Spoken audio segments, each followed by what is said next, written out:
ಬರೋಬ್ಬರಿ 28 ವರ್ಷಗಳ ಬಳಿಕ ಸ್ನೇಹಿತರ ಸಂಗಮ.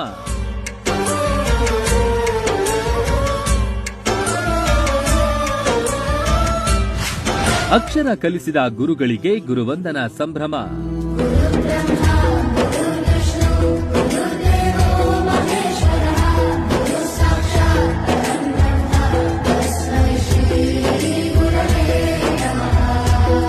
ಅವರೆಲ್ಲ 28 ವರ್ಷಗಳ ಹಿಂದೆ ಒಂದೇ ಶಾಲೆಯಲ್ಲಿ ಕಲಿತವರು, ಅದೇ ಶಾಲೆಯಲ್ಲಿ ಆಡಿ ಬೆಳೆದವರು.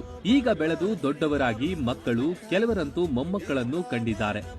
ದೊಡ್ಡವರೆಂಬುದನ್ನ ಮರೆತು ಖುಷಿ ಖುಷಿಯಿಂದ ಹಳೆಯ ದಿನಗಳನ್ನ ಮೆಲುಕು ಹಾಕಿದ್ರು.